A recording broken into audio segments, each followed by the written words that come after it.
হাই friends, আমি আজি নতুনকৈ উদ্বোধন হোৱা অমৃত উদ্যানলৈ যাবলৈ ওলাইছোঁ। লগতে আপোনালোকো বলক আমাৰ লগত। হয়, হেংৰাবাৰীত নতুনকৈ এই উদ্যানখন যোৱা কিছুদিন পূৰ্বে মুকলি হ'ল। আমিও যাম, আপোনালোককো দেখাই যাম। গতিকে বলক আজিৰ ভিডিঅ'টো আমি আৰম্ভ কৰোঁ। ফ্ৰেণ্ডছ, দীপ আৰু মই এতিয়া অমৃত উদ্যানলৈ গৈ আছোঁ। এই আৰ.জি. বৰুৱা ৰোড হৈ আৰ.জি. বৰুৱা ৰোডত যদি ট্ৰেফিক নাপাওঁ, আমি জল্দি 10-15 মিনিটৰ ভিতৰতে আমাৰ ডেষ্টিনেশ্যন পামগৈ। মই কৈছিলোঁ ন, ৰাস্তাতে ট্ৰেফিক পাই গৈছোঁ আৰু লগতে অলপ বৰষুণো দিছে। বৰষুণ দিলে কেনেকৈ ফুৰিম তাকে ভাবি আছোঁ।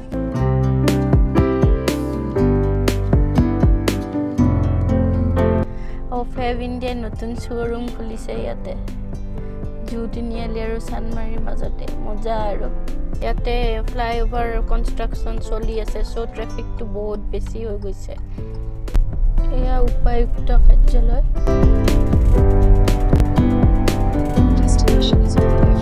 আমি পাই গ'লোঁ অমৃত উদ্যান।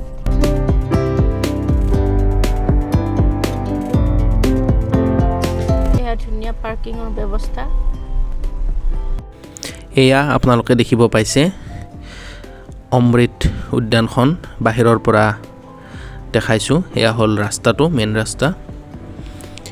এইটো হ'ল টিকেট কাউণ্টাৰ। প্ৰতিজন প্ৰাপ্তবয়স্কৰ পৰা 30 টকাকৈ লোৱা হয়। 10 বছৰৰ তলৰ শিশু আৰু 75 বছৰ বয়সৰ ওপৰৰ মানুহৰ পৰা টিকেটৰ পইচা লোৱা নহয়, সেইটো free.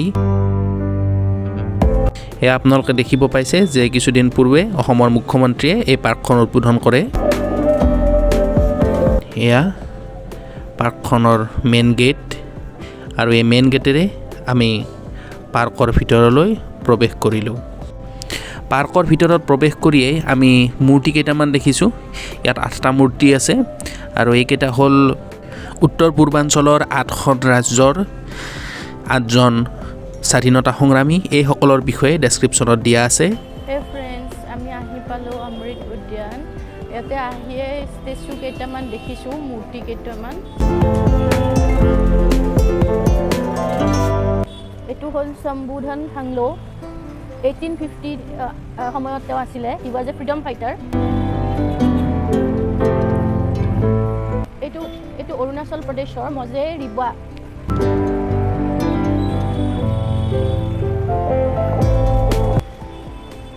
Bir Tikendrajit Singh, Manipur.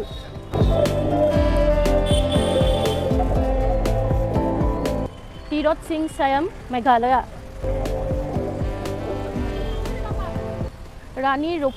Rani Ropuiliani, Mizoram. Rani Gaidinliu, tribal leader of the north east.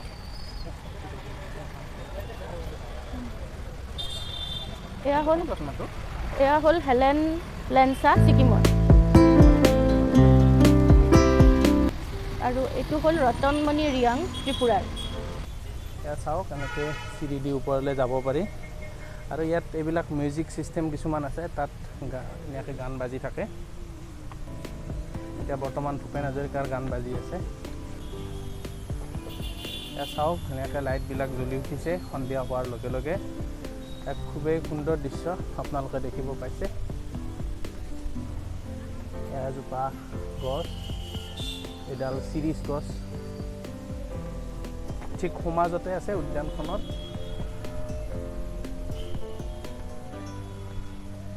এইটো হয়তো কিবা অডিটৰিয়াম হ'ব চাগে, আমি আপোনালোকক দেখাব চেষ্টা কৰিম। এইটো এক যথেষ্ট সুন্দৰ দৃশ্য আপোনালোকে দেখিব পাইছে। ইয়াত চাওক, এইবিলাক মিউজিক ছিষ্টেম, ইয়াত গান বাজি আছে ভূপেন হাজৰিকাৰ।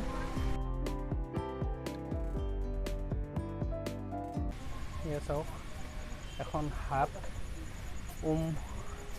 জপ কৰা, মেডিটেশ্যনৰ যিটো জপ কৰা মন্ত্ৰ, এনেকুৱা ধৰণৰ পজিশ্যন এটাত হাতখন আছে।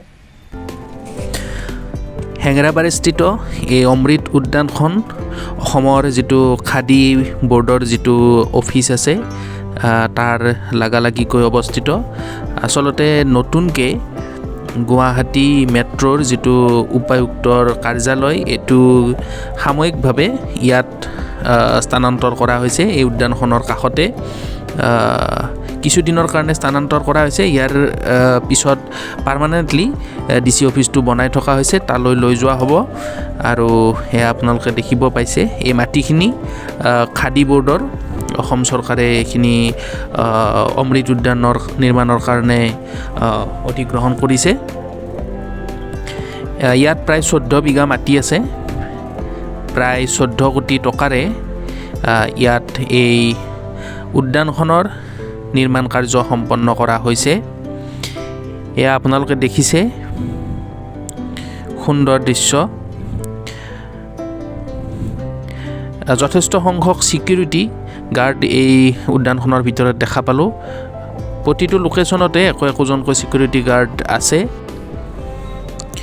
যথেষ্ট পৰিপাটি আৰু সুন্দৰ দৃশ্য এয়া মূৰ্তি কিছুমান দেখিছে এনেদৰে আমি আগলৈ আগবাঢ়ি গৈ থাকিলোঁ আৰ্কিটেকচাৰটো খুবেই চকুত লগা এয়া চাওক যথেষ্ট সংখ্যক মানুহৰো ভিৰ দেখিব পাইছোঁ যিমানে সময় গৈ আহিছে মানুহৰ ভিৰ ইয়াত বাঢ়িছে এয়া আপোনালোকে চাওক ওপৰ ফালে এটা ওখ ষ্ট্ৰাকচাৰ আছে এই ষ্ট্ৰাকচাৰটোৰ পৰা সম্পূৰ্ণ উদ্যানখনৰ ভিউটো দেখিবলৈ পোৱা যায় গতিকে আমি এই ষ্ট্ৰাকচাৰটোৰ ওপৰলৈ উঠি গ'লোঁ এয়া চাওক আমি সেইটোৰ ওপৰলৈ উঠি গ'লোঁ এয়া সম্পূৰ্ণ ওপৰত আমি উঠিলোঁ আৰু ওপৰৰ পৰা দৃশ্য আপোনালোকক দেখুৱাবলৈ চেষ্টা কৰিছোঁ এয়া চাওক সম্পূৰ্ণ উদ্যানখনৰ দৃশ্য ওপৰৰ পৰা ধুনীয়াকৈ লাইটবিলাক জ্বলি আছে চাহ পোহৰৰ খেল যেন লাগিছে সঁচাকৈয়ে এক খুবেই সুন্দৰ পৰিৱেশ সৃষ্টি হৈছে বাউণ্ডেৰী ৱালৰ চাইডে চাইডে কিছুমান ৰাস্তা আছে এয়া আপোনালোকে দেখিছে আকাশখন নীলা হৈ পৰিছে সন্ধিয়া লগাৰ সময় সূৰ্যাস্ত প্ৰায় হৈ গৈছে খুব সুন্দৰ এক পৰিৱেশ এইখিনি সময়ত আপোনালোকে পাৰ্কলৈ আহি খুব বেছি ভাল পাব সন্ধিয়াটো উপভোগ কৰিব পাৰিব এয়া চাওক গছ গছনি সুন্দৰ আৰ্কিটেকচাৰ থকা এখন পাৰ্ক মহানগৰীৰ ব্যস্ততাৰ মাজত এনেকুৱা এখন ঠাই আপোনালোকে আহি খুবেই আনন্দিত হ'ব এয়া হ'ল এখন ষ্টেডিয়াম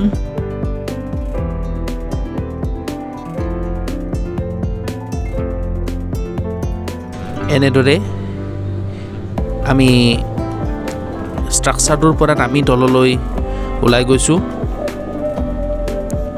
আপোনালোকে দেখিছে বহুত মানুহৰ সমাগম এয়া চাওক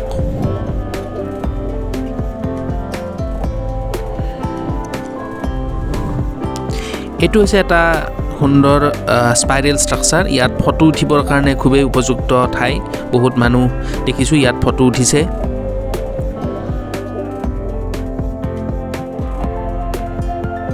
দৃশ্যসমূহ আপোনালোকক দেখাব চেষ্টা কৰিছোঁ সুন্দৰকৈ লাইটবিলাক আছে কিছু দূৰত্বত সপ্তাহৰ 6টা দিন এই উদ্যানখন খোলা থাকে সোমবাৰে এই উদ্যানখন বন্ধ দিনৰ 11 বজাৰ পৰা ৰাতি 9 বজালৈ উদ্যানখন খোলা থাকে এয়া আমি তলফালে নামি গৈ আছোঁ ষ্টেডিয়ামখন আপোনালোকে দেখিব পাইছে আৰু তাৰ লাগালাগিকৈ শিশু উদ্যানখনো আপোনালোকে দেখিছে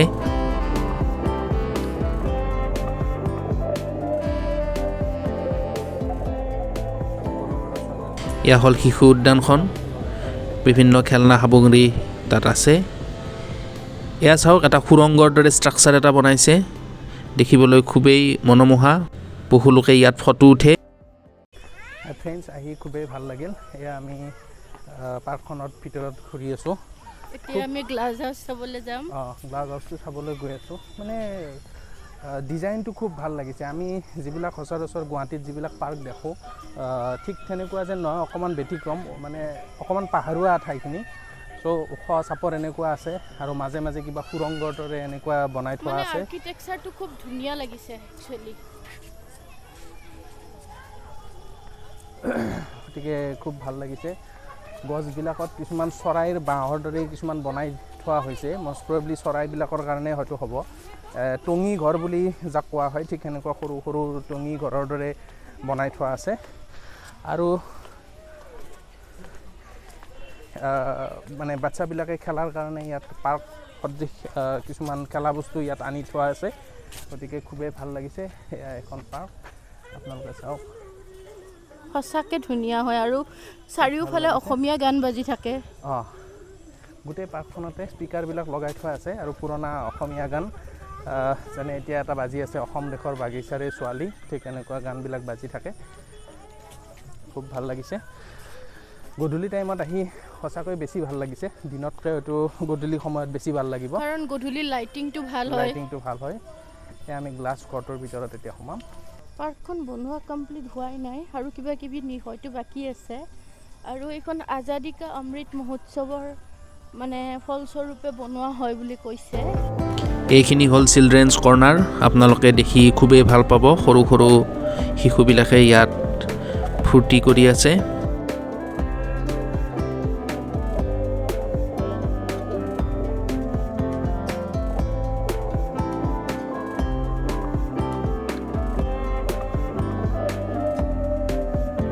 এয়া আমি পুনৰ মেইন গেটটো অভিমুখে গৈ আছোঁ দূৰৰ পৰা আপোনালোকে দেখিব পাইছে এটা ফাউণ্টেইন খুব মনোমোহা এক দৃশ্য ফাউণ্টেইনটো